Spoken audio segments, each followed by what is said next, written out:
মাসখানি পরে আবার চলে এসেছি আমি আমার বাড়িতে, মানে আমার বাপের বাড়ি। বিয়ের পর যেটা সবারই বাপের বাড়ি হয়ে যায় নিজের বাড়ি, আর শ্বশুর বাড়ি হয়ে যায় একদম সেই নিজের বাড়ি আর কি।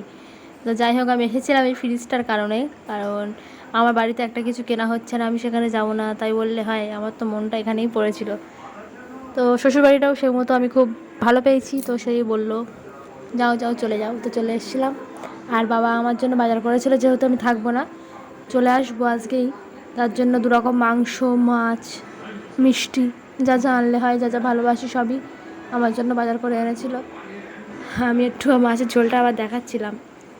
তারপরে আমি এই ভিডিওটা মানে অনেকক্ষণ আগে করেছি, তারপরে চান টান করার পরে একটু পুজো টুজো দিয়ে নিলাম, নিয়ে আমি চুপচাপ দাঁড়িয়ে ভাবছিলাম কি করব। তারপরে খেতে বসে পড়েছি। এখানে আমি এটা মুরগির মাংস আছে, এখানে 2 পিস নিয়েছি, খুব ঝাল হয়েছিল। আর এখানে আছে খাসি।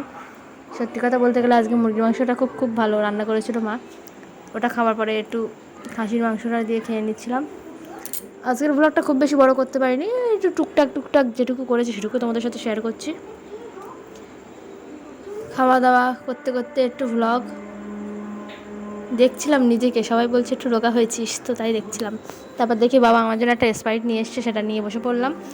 আর মা এদিকে আমি যখন খেতে বসেছিলাম একটা আইসক্রিমওয়ালা এসেছিলো, তো আমার জন্য 2টো আইসক্রিম নিয়ে এসেছিলো, তো সেটা আমি রেখে দিয়েছিলাম। আর সেটা তারপরে আমি বের করে খাচ্ছিলাম ভাত টাত খাওয়ার পর। তারপরে দেখি এখানে টমি এসেছে, এটা হচ্ছে আমাদের বাড়ির না, পাশের বাড়ি একজনের।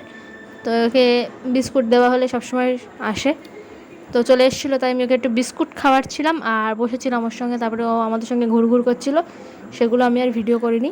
তারপর 7টা 7:30 নাগাদ আমি আবার বাড়ি চলে আসি রাত্রিবেলায়। তো আজকে ভ্লগ কেমন লাগলো তোমরা অবশ্যই জানিও।